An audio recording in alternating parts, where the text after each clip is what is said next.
साजूक तुपातली पुरणपोळी सर्वांनाच खूप आवडते, पण पुरणपोळी बनवायला बराच वेळ लागतो. आज आपण जी नारळाची पुरणपोळी बनवणार आहोत ती नेहमीच्या पुरणपोळीपेक्षा खूप सोपी, कमी वेळात बनणारी आणि मुख्य म्हणजे चवीला खूप भारी लागणारी आहे.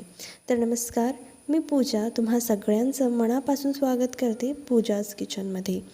तर आपण आज बघणार आहोत नारळी पौर्णिमेसाठी खास झटपट नारळाची पुरणपोळी. खूपच सोपी रेसिपी आहे, म्हणजे जर आपल्याला कधी पुरणपोळी खायची इच्छा झाली तर लगेचच आपण बनवून खाऊ शकतो. चला तर लगेचच रेसिपीला सुरुवात करूया. सगळ्यात आधी आपण पीठ भिजवून घेऊया. त्यासाठी मी इथे 1 वाटी गव्हाचं पीठ आणि 1 वाटी मैदा घेतला आहे. आता त्यात घालूया पाव चमचा मीठ आणि पाव चमच्यापेक्षा कमी हळद. मिक्स करून घेऊया. आता आपण हे पीठ अर्ध दूध आणि अर्ध पाणी घालून मळून घेऊया.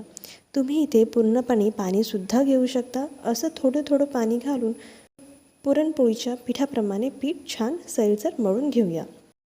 गोळा झाल्यानंतर त्यावर तेल घालून व्हिडिओत दाखवल्याप्रमाणे पीठ छान मळून घ्यायचं. अशा प्रकारे 5 ते 7 मिनटे जोर लावत छान मळून घ्यायचं. त्यानंतर एका भांड्यात थोडंसं तेल घालून हे पीठ घालायचं. पुन्हा वरून अर्धा चमचा तेल घालून कमीत कमी 10 ते 15 मिनटं झाकण ठेवून बाजूला ठेवून द्या, म्हणजे आपलं पीठ छान मुरेल. आता आपण पुरण बनवायला घेऊया. तर इथे मी 2 वाट्या खोवलेला नारळ घेतला आहे आणि 1 वाटी गूळ. 2 वाट्या खोवलेलं नारळ असेल तर 1 वाटी बारीक करून घेतलेला गूळ घ्यायचा, म्हणजे प्रमाण बरोबर होईल. म्हणजे खोवलेल्या नारळाचा अर्धा प्रमाणात गूळ घेतला की पोळी अगदी बरोबर होते. आता हे खोवलेलं नारळ एका पॅनमध्ये घालायचं आणि सोबतच बारीक केलेला गूळसुद्धा घालायचा. मी पॅन अजून गॅसवर ठेवलेला नाही, खालीच आहे. नारळ आणि गूळ छान मिक्स करून घेऊया, म्हणजे मग पुरण लवकर तयार होते. तुम्ही जर नारळ किसून घेतला तर त्याचा पाठीवरचा काळा भाग आधी काढून घ्यायचा, मग मिक्सरला फिरवून घ्यायचा, म्हणजे मग पांढरशुभ्र किस तयार होईल. 4 ते 5 मिनटात पॅन मी गॅसवर ठेवला आहे आणि यात घालत आहे 1 चमचा साजूक तूप.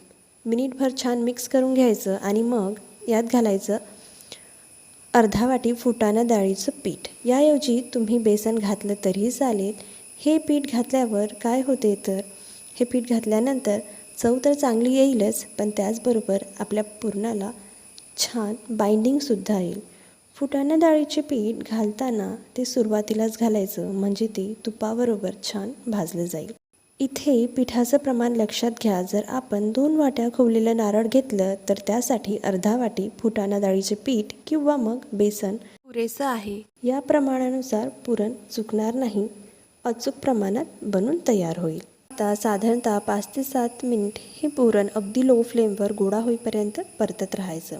हे बघा, असं भांड्यापासून पुरण सुटायला लागलं तर आपलं पुरण तयार झालं आहे असं समजायचं. आता यात पाव चमचा वेलची पावडर, पाव चमचा जायफळ पावडर घालून पुरण दुसऱ्या भांड्यात काढून घेऊन पुरण पूर्णपणे थंड करून घ्यायचं. पुरण खूप जास्त पातळ पण नाही ठेवायचं किंवा मग खूप जास्त शिजवायचं पण नाही. आता पुरण पूर्णपणे थंड झालं आहे, मस्त डाळीच्या पुरणाप्रमाणे मऊसूत झालं आहे आणि आपलं पीठसुद्धा छान मुरलं आहे. आता तेलाचा हात घेऊन पुरणाचे मीडियम साईजचे गोळे करून घ्यायचे. पुरण जर जास्त घट्ट झालं तर पुरणपोळी चिवट होऊ शकते, त्यामुळे पुरण थोडं सैलसर असतानाच गॅस बंद करून घ्यायचा. तर इथे मी ज्या आकाराचा पुरणाचा गोळा करून घेतला, सेम त्याच आकाराचे आपल्याला पिठाचे सुद्धा गोळे करून घ्यायचे आहे, म्हणजे मग पोळी अगदी व्यवस्थित लाटली जाते. तर इथे माझे गोळे बनवून तयार झालं आहे. आता आपण पुरणपोळी बनवायला घेऊया. तर पिठाचा एक गोळा हातात घेऊन त्याला गव्हाचं किंवा मैद्याचा हात लावून त्याला असा आकार देऊन त्यात एक पुरणाचा गोळा भरायचा. त्यानंतर दुसऱ्या हाताने गोळा असा सरकवत नेऊन गोळा असा पॅक करायचा. अगदी हलक्या हाताने पुरण खाली असं प्रेस करायचं, त्याला असं पॅक करायचं. ज्याप्रमाणे आपण डाळीच्या पुरणपोळीचा गोळा करतो त्याचप्रमाणे करायचं.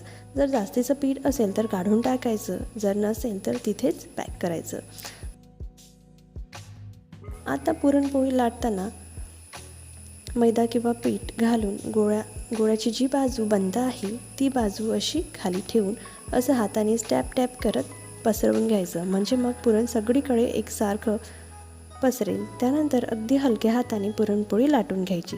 तुम्ही बघू शकता पोळी खूप छान लाटली जात आहे. पोळी तुम्ही हवी तशी जाड किंवा पातळ लाटून तव्यावर घालायची. इथे मी तवा आधीच गरम करायला ठेवला होता.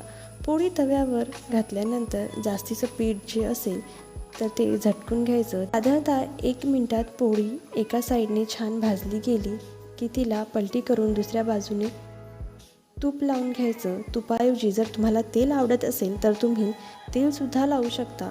बघा, पोळी छान टम्म फुगलेली आहे. कुठून जर वाफ जात असेल तर अशी दाबून घ्यायची.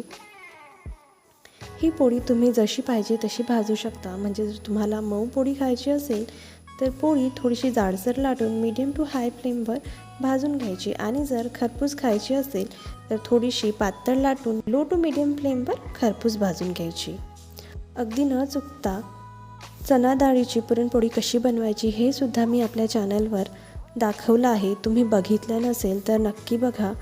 तुम्ही चॅनलवर जाऊन ते बघू शकता. तर त्याची लिंक मी खाली डिस्क्रिप्शन बॉक्समध्ये दिली आहे. तिथे जाऊन तुम्ही चेक करू शकता. तर अशा प्रकारे आपली नारळ पुरणपोळी बनवून तयार आहे. ही पुरणपोळी तुम्ही तुपाबरोबर, दुधाबरोबर किंवा अशीसुद्धा खाल्ली तरी मस्त लागते. येणाऱ्या नारळी पौर्णिमेला किंवा असंच कधीतरी झटपट ही बनणारी पुरणपोळी नक्की ट्राय करा. आजची ही टेस्टी पुरणपोळी आवडल्यास व्हिडिओला लाईक करा, शेअर करा आणि चॅनलला सबस्क्राईब करा.